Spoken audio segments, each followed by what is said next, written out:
What a bully! Scott Arfield! He's been threatening that recently, and all the Burnley players run to the Darwin end. Burnley win the next ball. Here's Rory now. On the outside, decent. Barnes! He got it! Ashley Barnes with it! What a cross from Rory! And there was Ashley Barnes! And Burnley leading the derby. Knocks it quickly. Finds Benson in space at the byline. Can Burnley get a goal here? Back for Brownell. Saved by the keeper! Burnley won it to the end! That is magnificent! They deserve that! Off for a hat-trick. He's got it! Hat-trick for Nathan Teller! Oh, he's on fire at the minute! 3-0 Burnley! It's Nathan Teller's day, and Burnley are 3 up here. Fantastic derby. Here's Benson. Can he go on the outside? Comes inside. Top shot. Oh, and a goal! Manuel Benson once more! That is top class! Burnley have done it! Fantastic! Clarence deserve the championship title. They've been the best side throughout the campaign. Burnley have won the second tier. What a fantastic achievement. The players have been magnificent.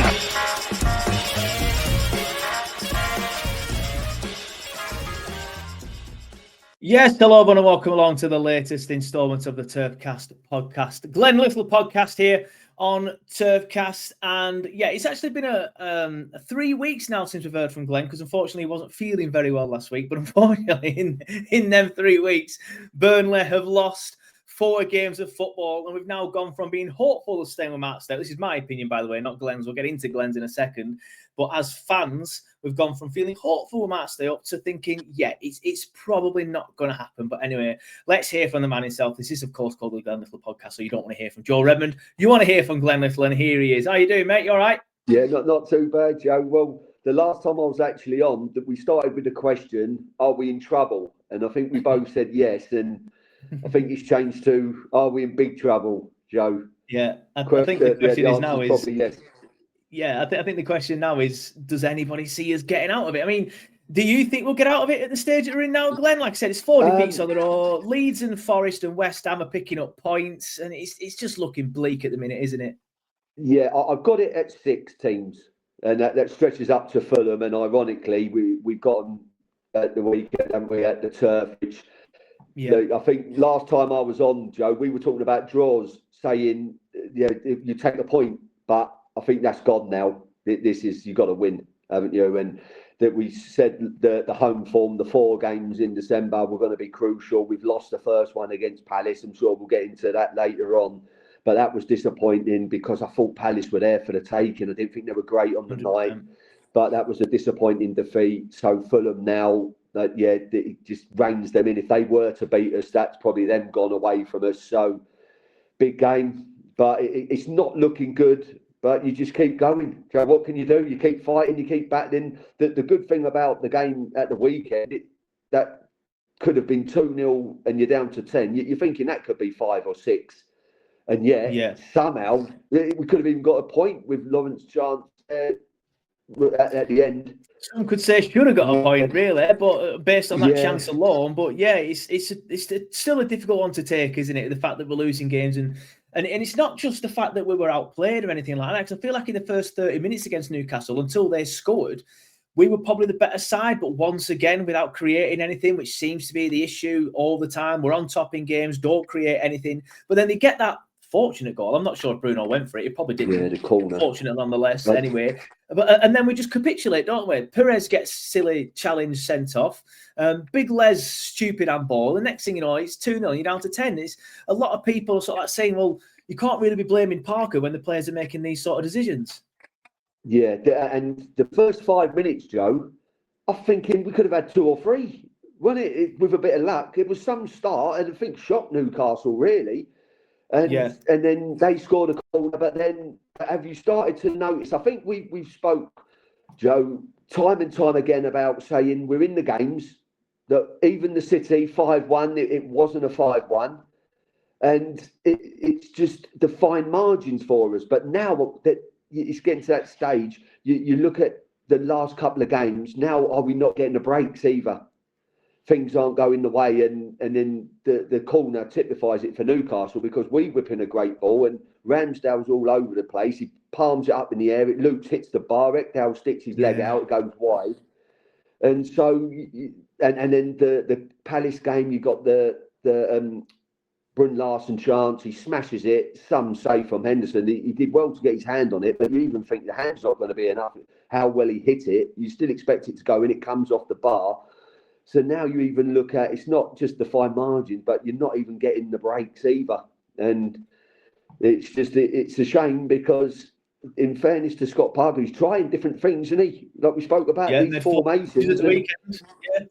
Yeah, and even the 4-4-2 did we see against Palace? I couldn't believe it. I thought that was Sean Dyche. We've seen the last of that was Sean Dyche. He stuck the two up top against Palace. So even though we're still losing, he's trying, isn't he? You can't blame him for sort of saying, well, plan B. And we see so often now these managers, they've got one way of playing. They say, this is the way I play. I don't care if I lose. I'm not going to change. Yeah, Vincent Kompany, for example. But yeah, Vincent Kompany, just this is the way I play. And I can think of Russell Martin at Southampton. They just kept losing and he didn't change.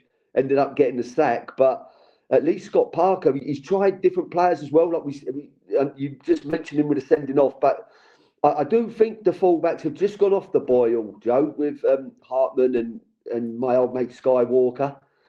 And so he gave Perez. And so you're giving people a chance, but then you give him his first start of the season, say, go on then. Hartman's had a pretty good run, but just gone off the boil. Let's see what you can do, and sent off. And now obviously we have to go back to Hartman. Ridiculous handball. Yeah. This is, in fact, before we get into it, I just want to quickly sort of like give a mention to the sponsors of sort of like the Glen Little Podcast. W18 Car Sales of Colne, quality used cars of Colne. The phone number's on your screen, and so is the website. But if you're listening on the podcast rather than watching on YouTube, the phone number is 01282 862 214, and the website is w18cars.co.uk if you're looking for a quality used car. Paul Weller is your man. But you mentioned there Scott Parker there, and as there's sort of like a civil war brewing amongst Burnley fans at the minute. You're either Parker in or you Parker out, or if you're like me, I'm thinking, give him a couple more games. Well, this is what I said before the Newcastle game. Give him a couple more games. If we lose them both, then I'm not sure what we do after that. Where are you with it? Because a lot of fans now are saying Parker's got to go. We've lost 6 in a row. But then the flip side of it is, which I think the Newcastle game probably helps this argument, is what's bringing someone else in going to do? Because the players are probably showing in these moments of madness, like the Perez red card and the silly handball from Big Les, that they're probably not good enough. Where do you sort of, which side of the fence are you? Well, yeah, you gave him a chance. He finally got the start. Yeah, you paid the money for him. I think you just got to throw him out there now, and it's sink or swim with him. You can't be in December saying, well, is he 100% fit? Like, you paid the money, give him a go. I thought did okay, Joe. I don't know about you. I thought he did all right. Yeah. I mean, I think it's one of them. You got to remember as well. Like Vlad Foster's going to AFCON in 2 weeks, so he's going to be having a run of games at that point. To speed, haven't you? Yeah. And I don't know. You know, Joe, what would have been worse? Like, if you're in December and you're saying, well, he's still not 100% fit, or he's not playing because I'd rather play Fleming. I don't know what's more damning, really. I'm sort of worried about both. Aren't you? If he's not good enough to beat out Fleming, and if he's not 100% fit. So now I just look at it. He started against Newcastle. Let's see what he can do. And if he's not good enough, then he's not good enough. While I agree with you, he needs a run of games to get him up to speed. Because like I said, we're in December now, and it's stupid that we're still even discussing his fitness levels and things like that. I also felt it was harsh to drop Fleming. You know, he's playing very well. I think he's scored 5 Premier League goals now. All of them have come away from home. He's the only one at the minute that's scoring goals, and to drop him, I understand why Parker's changed it around a bit. The only one that I didn't agree with was probably bringing Brozier in. But I think maybe if you want to play Brozier and you want to sort of maybe go 4-4-2 like they did against Palace, just play them both at the same time, or have Fleming playing a little bit deeper. But then the problem is if you go to 4-4-2 with those two up front, there's a lack of pace. How are you really going to trouble these Premier League defences? So, yeah, or even... Could you just drop Fleming in behind? We've had this conversation, haven't we? We spoke for so long saying he's a number 10, but we changed him into a proper centre forward because he was the only one who could really score goals last season, and and now he started the season. When we give him a chance, like you said, he's scoring okay. There's a few penalties in there, but I don't know. I probably still go to Foster as a centre forward just because he's got a pace, especially away from home. And I don't know. Are we getting to this stage, Joe? Right, thinking about it, we last time we were on, we said we're going to stay in this division because of the home form. And if you pick up anything away from home, then it is a bonus. Is it a case of maybe horses for courses now as well, where like you're playing a team at home, and then you go away from home and you're playing another team, seeing if that works? Potentially. I mean, I do think at the minute the fact that he made the changes as well at the weekend probably shows that he feels that whatever he's trying at the minute isn't working. I mean, it's pretty obvious it isn't working. We've lost 6 games in a row now. Is it? So I think it is a case of maybe he's trying different things, maybe to play certain teams away from home. But again, it was similar at the start of the season, weren't it? If you remember, like in certain games, it was playing 5 at the back. In other games, it was playing 4 at the back. So I do feel like there is an element of that, definitely. And I think for now, it might be a case of trying 4-4-2 at home like he did against Palace and maybe reverting back to the 4-2-3-1 away from home. The problem is, Joe, you try it, don't you? And you lose 1-0. Yeah. And it's a disappointing result. So everything he is trying, it isn't working, which that's where I come into the fact that if you were to sack him, I think it is harsh because he came in last season. It was a mess, wasn't it, after a couple of games? And what a job he done. You go from a great job, 100 points in the Championship, record-breaking season with the defence, don't you? With all those clean sheets, the minutes without a goal. Yeah. And sort of 4 or 5 months later, here we are, just because we're losing in the Premier League, we're in the relegation zone. You're talking about sacking him, and you're sort of. I look at Coventry. Could you imagine if we'd have done Coventry, where you're losing the playoffs last year, and now this season you're dominating the Championship? We'd be sat here saying, "Fair play to Scott Parker. He's doing a great job." But he's gone straight up in year one, and now we're sort of criticising him, and we're talking about sacking him because we're not sort of doing well in the Premier League. Now, I do understand a lot of people now, they do look at results, and that's all they base on. They don't even look at performances. They just look at 6 defeats, we're in the relegation zone, sack the manager. But is there a sort of a case of looking at the bigger picture and taking a lot more into account than just, well, you're in the relegation zone in the Premier League, we need to sack the manager? I feel we will be unlucky if he is sacked after what we saw with Vincent Kompany, because that was a disaster, Joe, wasn't it? 5 wins the whole season. There wasn't one spell in the season I thought we're going to stay up. We always looked like a relegation team. We weren't like learning the lessons. We didn't change anything, like we said earlier on about Vincent Kompany. It was plan A. I'm going to do it my way. It wasn't working, and then he stayed the whole season. So if we were to sack Scott Parker, I think he'd got every right in saying, well, hang on a minute.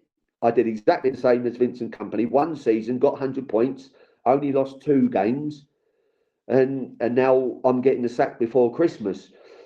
And if you do sack him, who are you going to get in, Joe? I really don't know. And are they going to come in and get Foster, Fleming and Broja and Anthony looking like a good Premier League strike force?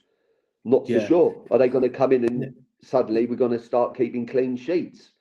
I'm not so sure. That's where the problem lies, isn't it? I think there is an element of the players, and I think the Newcastle game sort of like leans more into the argument of the players probably aren't Premier League quality. Yeah, but on the flip side, obviously, go on. But they haven't given up, Joe, either. So do you look at that and say there's still plenty of spirit and plenty of They're still playing for Parker, I think. They're still playing for him. Character. Brentford, I did the Brentford game, Joe, didn't I? When I spoke to you last time I was on, and even then you're 0-0 and you're thinking you've done all right. It's a pretty even game. I actually thought Brentford on the day were pretty disappointing. And then it looks like we're going to get a 0-0, which you say is okay that with their home record, and then you concede and you think, well, that's it. But no, you're straight up the other end. You get a response. You then get a penalty yourselves. You score and you think, okay, 1-1. You take that, and then 30 seconds later, straight up the other end. Bit of a mess on the goal, and it ends up 3-1.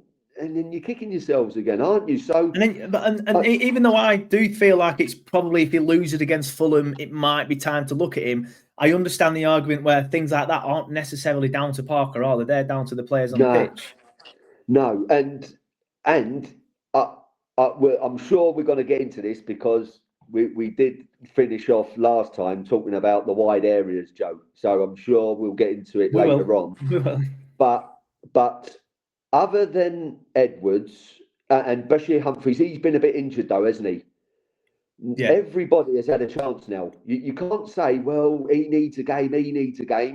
We've seen Perez now. He gave him his chance. We've seen Anthony, dropped him, had to bring him back in, dropped him. Ugachukwu in and out, Chalnan out, in and out.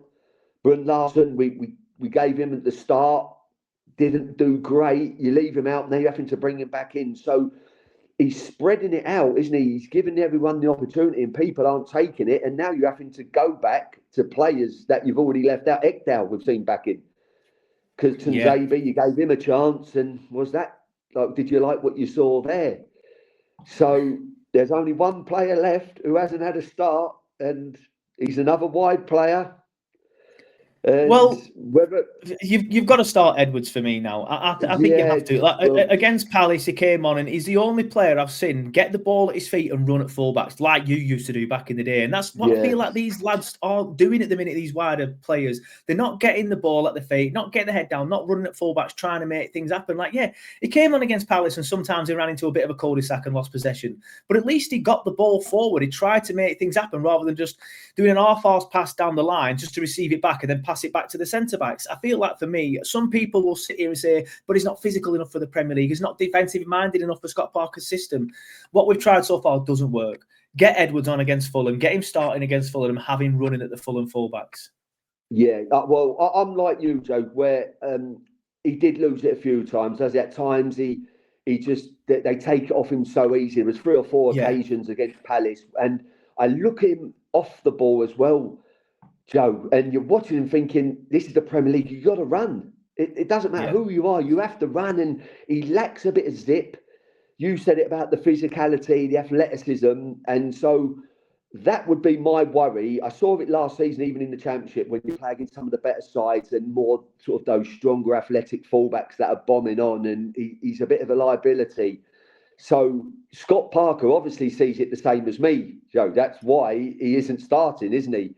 But then I had a chat midweek after the Palace game, and I said to Weller, and we both said, what do you think about this Edwards? Because like you said, it is strange how he comes on, but then when he is on, things do happen, don't they? Even though he does lose it, he picks it up. He is tricky. He's more tricky than fast, isn't he? Like the Collio show is pure pace, where Edwards is more tricky.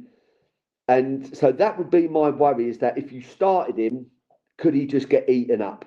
And the manager obviously sees it the same way, and that's why he is the only player now who hasn't really had the chance to start.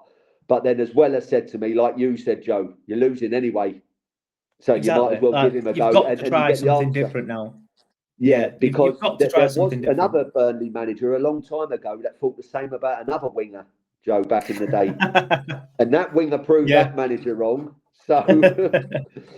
It's funny you say that, by the way. It's funny you say. Somebody on the full-time show yesterday said, does Glen Little still have his boots? Because that's what we just need, somebody that used to do what you do, get the ball, make things happen, get chalk on your boots if you need to.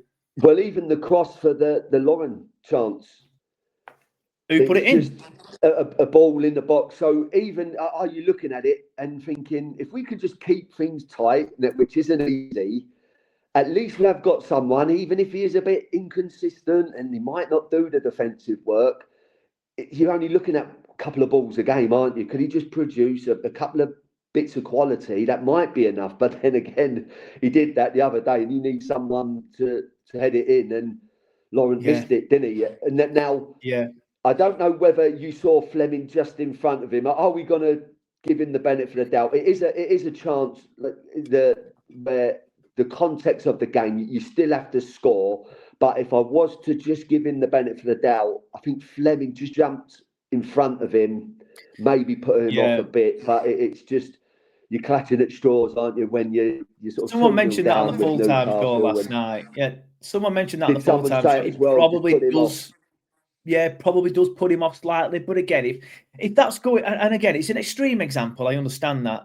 But if that's floated in towards Haaland, and I don't know, Kevin De Bruyne last season just gets in front of him, Haaland will be still putting that away. And I know Loren's not Haaland, I understand that. But the better players is what I mean, will put that away. And again, if that's falling, you want that to fall to probably Broyer or Foster, don't you? Yeah, well, and again, I don't mean to throw any shade. Yeah, I don't want to throw any shade at Loren. Was the same. Which with one? A good ball in, and then Munoz comes round the back. He heads it in, doesn't he, and takes the chance. And there wasn't a lot really going on from Palace. It was there, like the game was there to be won. But then again, you second half, we did pick it up, and Larson, he probably can't believe it. I think we always say in football as a player, when you hit one, it's in as soon as it leaves your boot. And I think that Larson, he probably felt, I've hit that so well, you're close in as well. It wasn't like he's just inside the box. He's close in and it comes off the bar. So it's just not only are you sort of losing these games, but now you're not getting the rub of the green, and you need the rub of the green when you're a promoted side that's struggling. And then you see Leeds beating Chelsea after they've beaten us, and again, another game, Chelsea wasn't bad, was it? No, what wasn't bad, did okay in spells, but just Chelsea. Look, I remember we Chelsea said about Chelsea the morning kickoff, didn't we? We said that in Europe, was it? And the morning kickoff, it might. Yeah. Or was it the international break after the international break? And might catch them a bit flat. We again clutching at straws, but they were. I thought Chelsea were flat. But it's like you mentioned earlier, like Palace were there for the taking as well. Like in these games, like there is moments and there is glimpses of maybe we can do something, and then whether it's the rub of the green. I think the main issue for me is we just like you've mentioned there the chance that JBL Bruno Larson had towards the end against Palace. Like for Palace didn't get out of second game, but they still won the game and won it comfortably. All right, it was only 1-0, but they didn't really look under any danger of conceding other than the JBL chance. And that's my point, is despite all that and Palace barely getting out of first gear, they still left the turf unscathed. They left it with a comfortable win. So, yeah, we had that JBL chance later on, but other than that, we didn't create enough. And I think that's the main problem. We're just not creating enough. And again, it's good to have you on to ask your opinion on that, because you would have been the type of player creating chances for these other players, or in some instances, rifling it into the net yourself. Even in my day, you just look at, I know we were in the Championship, but you look at the firepower we had, Joe. And I don't know what's happened with the creativity, but you think about myself with Blakey, Gareth Taylor could score, Ian Moore had the pace. We're all sort of different type of players. Like Weller and Granty in midfield were like good footballers. And even Alan Moore. Do you remember Alan Moore had a good spell? I remember Alan Moore, on the left-hand side and had a good spell. And yet you sort of, we've got all these wide players and attacking players, but they just all lack the final ball. And then what was the one in the Palace game when you finally put a good move together, like you're saying, Joe, it's not enough. So when you do get in the areas, you have to make it count. And we broke away. I think Cullen slipped Foster through, didn't he? He's in the box and he tries to cut it back, and Wharton just sees him, reads him like a book. Thanks very much. And it was sort of like that at Brentford as well. We sort of see it in every game, don't we? Where even when players get in the good positions, they just, other than Edwards, you can't pick the right pass or the right cross, can you? And it might be a case now. It will be interesting to see if Scott Parker, he's listening to the noise and he decides to just bite the bullet and say, like we're saying, we're losing anyway. I'll give Edwards a start, see if he is good enough. I personally do see him as maybe that impact sub when the game's opened up a bit and you might be chasing the game and you say, just go out there. There's no pressure on you. You try things. If you lose, it doesn't matter. We're losing anyway. But then we'll see. So see if he does start. You've got to try and win, haven't you? You've got to be more attacking. Got to do something differently, yeah. And Fulham, they haven't got a good away record. They lost. They had the heartbreaking defeat to Palace again, didn't they? So they're not in great form, Fulham. And these are one of the teams we've mentioned. Forest had a bad result. I still think with the Europe, I still think Forest will be good enough, but they had a bad result. So like you're not down, Joe. Oh yeah, I know realistically, like we know it doesn't look good. But you're not down. We'll bring the league table in. There you go. Obviously, it's starting to look a little bit. It's starting to look a little bit bleaker than what it did the last time we spoke, isn't it? Yeah. 5 points adrift now. Obviously, that's 5 points away from Forest, 5 points away from Leeds, 7 points away from Fulham. And despite Brentford's good start, they've started to slip a little bit back into it. Probably will have enough, to be fair, Brentford, but they're 9 points just because of the home form, Joe. Brentford, the home form will probably see them all right. Yeah, I mean, but it's looking at that. You're saying you're not down yet, and I understand. You're obviously a glass half full guy, whereas I definitely am not. I'm more of a glass half empty sort of guy. I'm fully prepared to admit that. But it's not looking good, is it? And results need to come, and they need to come now, don't they? Like the game against Fulham has to be the turning point. Nothing other than a win is going to be enough, is it? No, with the 4 home games, Joe, would you have taken 7 points?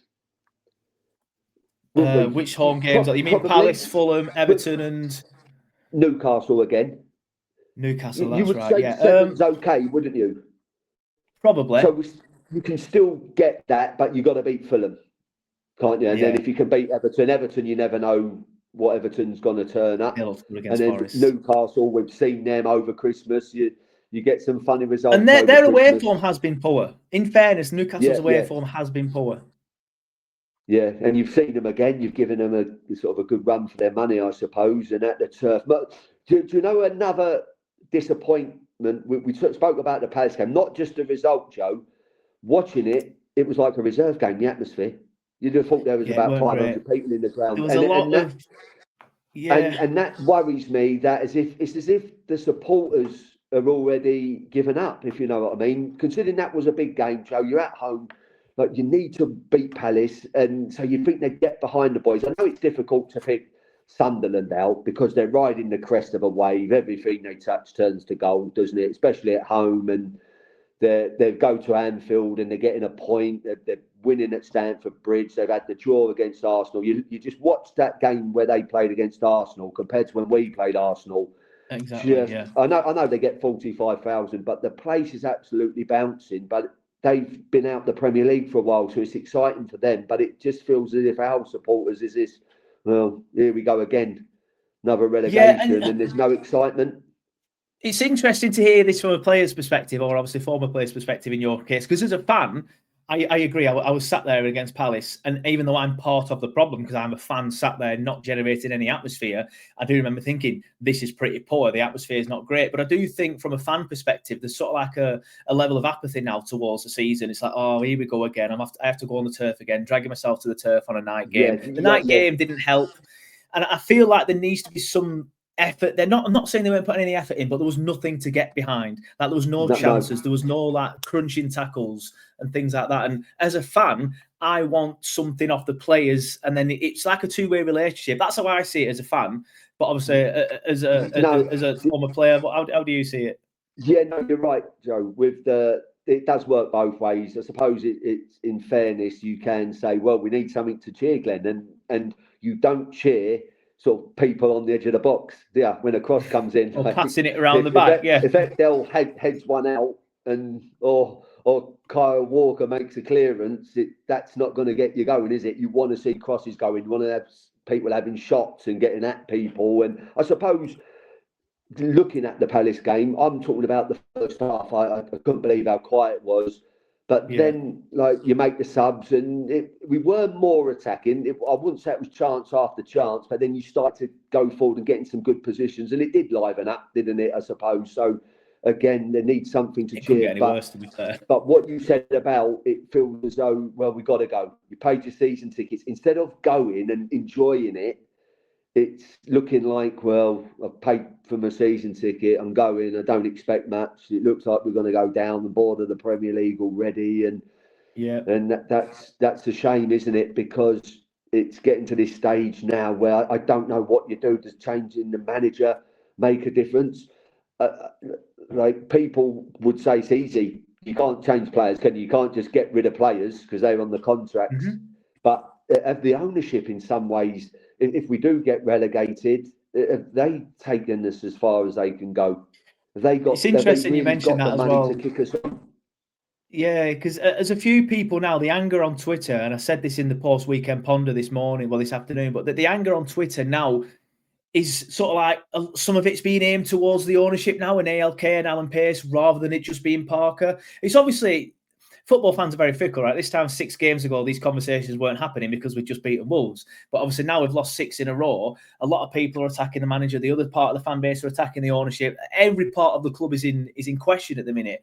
But yeah, I feel like if we do go down again and then we don't bounce back up, I feel like, that's probably a discussion for later if that happens, rather than saying what if. We might not cross that bridge. Who knows? We might turn it around and stay up. But in terms of sort of like the money that they can spend and the money that they have, maybe they have taken us as far as they can. But if somebody likes them pull out, you never know if you're going to get a Venkis or a Chancery. That's my worry.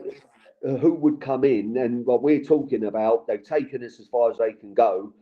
We know now it's a billionaire's game in the Premier League, isn't it? Yeah, and definitely. Unless you're willing to throw 500 million down the drain and not bothered about losing it, then who is realistically going to come into Burnley? Because when you think in the last 20 years, Joe, have we had 5 promotions? Is it? Off the top of my head, I'm not sure. I'm thinking the like 20. Oh, 20. We've got this even harder. Put me on the spot. Probably somewhere around that. There was the Coyle, wasn't there? So 2000. I'd say, is it 4? Twice? Yeah, Dyche twice actually. Then we stayed up for a while. So yeah, you are right. It is. And then 5, the Vincent Company Parker. And no, for a club of Burnley, you think, have we had it too good, Joe? Considering you look at. When I first came up into the Championship with Burnley, and we were going to the likes of sort of Norwich and West Brom and Sheffield Wednesday, Birmingham, these big clubs, and so we're moaning. Imagine what their clubs are looking at. Even them down the road, Joe. I signed for Burnley. They just won the Premier League, and you look at the mess they're in. I would like it if some of our games did get called off at the minute. So, we could have like done to take some advice on that. But maybe we need to swap groundsman, Joe. But to think like what they're going through, and so like the history. But it's just the way football is. You live season to season. You don't think about what happened 20 years ago, and like what I would have done for a couple of promotions to the Premier League in my time at the club. What I'd have given. Yeah. And so we have had it good, and that's why I look at Scott Parker and think if you stuck with him, the Sean Dyche is a good example, isn't it? Like didn't look good enough, kept him, and then he came straight back up, and then we had a great run with Sean Dyche. Is that what you do then, Glenn? Would you, just to bring the results back in as well, obviously, because I haven't had a chance to show this yet, but obviously it's a pretty damning run of form. That's obviously 6 defeats in a row. It's 8 defeats out of 10 defeats to Newcastle, Palace, Brentford, Chelsea, West Ham and Arsenal, victories against Wolves and Leeds, and then obviously a couple of defeats there against Villa and Man City. So despite that run of form, are you thinking it's probably best to stick with Parker at the minute? And then even if we go down, are you thinking it's best to stick? Or do you think we should roll the dice and try and stay up? Oh, it's a come back to me in a couple of weeks, Joe. I was going to say to you, Joe. I do say that myself. Joe, you said about doing the podcast every couple of weeks. I was going to say it's hard to keep coming on talking about these defeats. Shall we wait until we've won a game and then we'll do one, Joe? Tell me about it, Glenn. I've got to do a full-time show. Talk to you. Yeah, will it be before Christmas, or will the decorations all be down by then? But no, joking aside, I think I do look at that, and with Scott Parker, if you were to keep him and we go down, I don't think there would be as many players leave this time round, Joe. The mess of last time, where it just seemed like no one, like the last person left in the building turned the lights out, wasn't it? But if we were to go down this season, do you think there'd be many clubs coming in for these players? I think there's some that might leave. Maxime Esteve, I think, will have some suitors. Florentino, interestingly, I think we've only got him as an option on the loan, whereas I thought it was an obligation, but apparently it's an option. So he'll probably leave, but we're not getting money for him. And then who else is there? Edwards. Is he playing enough to get some quality? I think some of the younger ones, like your tuners, will generate a bit of profit. But I think whether or not clubs come in for him, I think the point is with the ALK model is we need to make him profits on these players if we are to leave. So are we going to get profits on these sort of players? I think there are some players in there, like your Steves, like your Tuners. Yeah. Although, no, even with Estev now, though, Joe, right? At the start of the season, what would you have wanted for him? 50, 60?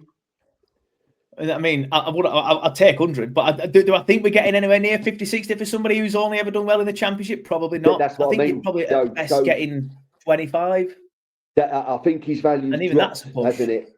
And if you go down this season, it means you're still losing and you're still shipping goals in. So his stock, I'm not saying he's done badly, Joe, but the best sort of centre-back in the Championship last season by a mile, just totally dominant, just looks in the Premier League, just a ordinary sort of centre-back that everyone's got one of. And so, he signed the contract. So, again, would he necessarily leave? It might be, I don't know his character. Would he think, no, I've done the Championship once, I don't want to be in it again, I want to get a move. But again, I think so. If the club are saying 50 million, we want 50, 60, and like, would he have got maybe... No, could he have got a Tottenham, a Newcastle maybe, Joe, before? Newcastle, but now you're looking at it more Brentford's now, aren't you? Maybe if West Ham were Newcastle potentially, but even if you look at Newcastle, like Fabian Shaw, Dan Burn, you've got all these great... Is he any better than them? No. That's what I mean. So you're more looking at, like, after the season in the Championship, hope, if you would have sort of hoped for it, if you would have cashed in, you could have said maybe a 6th for 7th, a Villa, someone like a Villa, like pushing for those European places. But I think now, it wouldn't surprise you if a team come up, so if a Coventry come up, and they're saying, like, we'll give you 25 million. It's one of them. I think his stock has definitely dropped, but then the club don't. If we went down and someone offered 25 million for him, I think we should take it.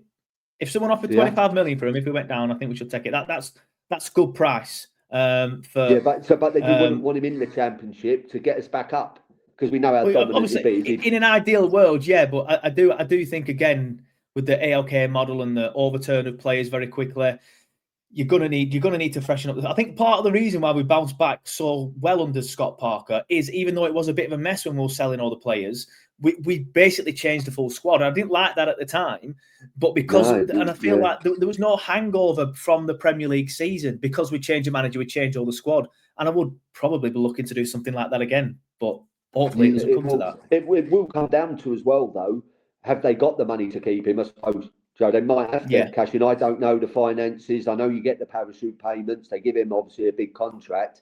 So in some ways, they could say, no, we want you to help us get straight back up, and we know what it'd be in the Championship. It'd be the best centre-back in the Championship again. Yeah. But it's just, with Scott Parker, at least I know, with Scott Parker, I know he could get us up. And unless there was massive changes again, but if you're still telling me you've got the Fleming and Anthony and Edwards back in the Championship, and Kyle Walker, he's at the age when he might think, well, I'm coming to the end of my career. I've got a year. I think he signed a 2-year charge. I'll just play in the Championship, and you imagine him in the Championship. Easy to Dubravka if he stayed for the Championship. Like Ugachuk were in the Championship, you'd still feel there was more than enough. Hannibal, shall we mention him? Hannibal. Well, yeah. Let's go into it then. Obviously, I'm glad you brought that up, actually, because I did forget about that. But obviously, again, it's good to get this from a player's perspective. Obviously, there always seems to be something surrounding Hannibal, and it's not always his fault. He didn't choose to be, allegedly racially abused by the Preston lad over in Preston, but then obviously he's stamping on the lad at Stoke. At home against Stoke last season, then there's obviously spitting towards the Leeds fans, then obviously getting banned, is getting himself handballs against Liverpool and things like that. What were your thoughts on the spitting incident? Because the video itself, you can see it slightly. It doesn't do it on any fans, but it does it towards the fans. It's, for me, it's pretty disgusting. It is the lowest of the law. And if he, by the way, I forgot, throwing himself to the floor against Brentford when it were easy to get a shot away. There just always seems to be something surrounding him in the minute. How many are we up to now there, Joe? 6 or 7 things? That's what I mean. There's always something. Half a season. Yeah. But it's just, I think the spitting, you've got to be disappointed with that. Like you said. As a fan, in the it's game, the lowest one of the the worst law. things, Joe. Can't stick up for it. Can't defend it. No, with players, it is one of the things that you'd rather have a fight, Joe, wouldn't you? You'd rather have a punch up and I'd rather him stand on someone else's bollocks like he did at home to start last season than spit on someone. But to do that, and you're letting yourself down, and then your teammates, your manager, and the club to do that, and 4-game ban. Now, the club have played it well because we were talking about this. I didn't see it, Leeds, and I hadn't seen the video, so I'm thinking surely I was hoping it weren't true, Joe, because you know what Leeds fans are like. You're thinking that they just made it up because there's a bit of history. Do you remember the game at Ellen Road last year? He was winding them up. He got subbed off. He walked round the pitch, didn't he? And the pantomime villain. And so I was hoping Leeds are trying to get him in trouble.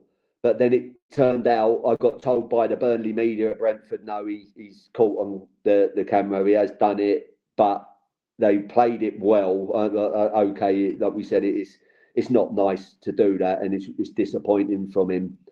But it counts the ban, doesn't it? He's not here anyway. Yeah, he's not here for 2 of the games, so it's a 4-game ban, but he wouldn't have been here for the latter 2 anyway. I thought they said he's not going to get the ban because he's going to be away anyway. So they were hoping it came through. So he's a bit lucky. The FA could have maybe delayed this and say, we're looking into it more, we need more, and waited for him to get back, couldn't they? And then said, no, you're not getting away with this. We're going to wait until you get back from the African nations. Then we're going to give you the 4-game ban. But it's just another thing. And do you know what you haven't mentioned, Joe? And in commentary, like myself and Scott Reed give him the benefit of the doubt. But after he'd been booked for diving, do you remember in the corner, was it Vandenberg slid in and he caught him in the side of the head? That's right, yeah. Just before half-time, and I wasn't convinced. I've got to be honest, I thought he's done him there, and we got in at half-time, and there were 3 or 4 people in the media all looked at me and went, Glenn, you're right there. But Scott gave him the benefit of the doubt. But again, it's your reputation. If it had been Josh Cullen or an Anthony, somewhere like that, Esteve, I'd say, well, no, he hasn't done it. But because it's him, and this is, you're making a name for yourself and a rod for your back for the wrong reason. I feel like he already has. I feel like he's already got a negative name for himself because of everything that's gone on. The Joey Barton, the Robbie Savage, you're just always in it, and it's not helping anyone, especially when you're struggling. You need it. It's all especially himself. When you're in a relegation especially himself. Like he's got to find a way now to fight his way back into that side when he comes back from AFCON and the ban. So he's not helping himself either. He's not helping the club. He's not helping the fans. He's not helping himself. Already, hasn't he? He's not been a regular, and again, it's never good, Joe, when people are talking about you off the field. Is it? Yeah, exactly. That tells you everything you need to know. When anyone's and you're missing out, because I'm still not sure. Is he a really good player, Joe? I'm still sort of not sure. I need to see more. What's his ideal position? Is he someone who can create and score, or is he more of that sort of energy, just get around the pitch? I think a lot of it is he plays on the. He's energetic. He gets in. He makes things happen, but not in the same way as Edwards. He makes things happen, like you say, by being, a barrel full of energy. If that's not even a term, but you know what I mean. But having said that, brilliant pass for Foster at Wolves. He obviously got the assist, so he has got it in the locker. But again, you probably need to see it on a more regular basis from Hannibal to justify him being in the starting 11 every single week. But if you're getting yourself in trouble, you're not going to get a regular position in the team. You need to be trustworthy. And I think definitely Scott Parker, it might have it affects the subs as well, because at Brentford, how can you leave him on? Because Scott Parker was probably looking at that video at half-time thinking he's lucky to stay on the pitch here. And then and he plays in a certain way as well. He plays in a certain. And referees are always going to be looking out for him now. You get that reputation. So Scott Parker, it affects your subs, because he might have wanted to keep him on through his energy and his fitness, and now you're having to make the change, because the last thing you want is you're down to 10 against Brentford because he's got another yellow card for doing something stupid, and then he's cost you the game that way. So you've got to be reliable. Sometimes your best ability is your availability, and he's already lacking in that score, isn't he? Yeah, isn't he just? Anyway, we'll move on and look forwards rather than looking backwards. Obviously, must-win game at home now against Fulham next time out. Then it's Bournemouth away. They're a decent side, but potentially beatable. Then it's Everton at home, then again Newcastle, then Brighton, then we're back into the difficult games, Man United at home, Liverpool away. But a huge game coming up against Fulham, isn't it, Glenn? How do you think Burnley get on? Even though I'm very critical at the minute of the way that we're playing, the results that we're getting, and just something about playing a team at home when we need a result, whereas I actually genuinely think that we will get a result against Fulham. I think we nick it, and we nick it just 1-0. How do you think we'll get on, mate? Well, I need to go back a bit, because you're saying, and then the tough games start with Manchester United again. I'm thinking, are you sure? Well, it depends. For us, have you got? Yeah, have you got? Well, I will watch him tonight against Wolves. Yeah, I will watch him tonight against Wolves. I wouldn't be fancying themselves at Wolves. If Wolves are ever going to get a win, it'll probably be tonight. That we're talking about. I'll be so annoyed. I'll be so annoyed. Scott Parker, giving him credit for changing it, Joe, aren't we? That if it's not working, well, you're talking about stubborn, plan A. Like, we've seen a year of United and it's not working, but he won't change that formation. He's going to go down with his shit. But yeah, Fulham, go on. I'm with you. Go on, Joe. We'll go for the win. Just sort of the narrow win. Nothing to be scared of. And then I'm down at Bournemouth again. So I'll see the Bournemouth game. Similar to Brentford for me, Bournemouth. You're sort of at home. You think they're okay, aren't they? They can score some goals, but then they can throw in a stinker as well. I think there's the likes of Brentford. The likes of Brentford, Bournemouth and Brighton, who are another game just after the Christmas New Year there. I can never catch them right. They win one week and then they lose the next. And then when you fancy them to win, they'll get beat again and then they'll beat Liverpool or something, or Chelsea. I never can be sure what you expect. I mean, I'd rather that than lose every week. Yeah, I suppose so. But yeah, what we give for a win one and lose one. But yeah, at home, these next few sort of games, they're crucial, aren't they? And then I'm still going to say, Joe, that we're not down yet. Get us to the new year. After New Year, after that Brighton game, we'll see where we're at. Have we managed to get a couple of results? And as I said earlier, over Christmas, as Stan would say, there's players, they get on the plum duff. I don't know what the plum duff is. I have to be honest. I heard it year after year. Never even heard that term before ever. Yeah, maybe players have a few drinks, have a bit too much Christmas dinner, and you do get some strange results. So hopefully that'll be the same this Christmas, and we can get a couple of wins from somewhere. Apparently get on the plumbed up, according to Google, is a playful way to say get moving or stop being lazy. So there you go. Right, I never would have guessed that, but no. Where Stan got that from, I'll never know. People were drinking too much. We'll use a few. But, another one, I'll tell you what, we'll go for them. We'll go another Stan one when you're struggling. By hook or by crook, we just need a win.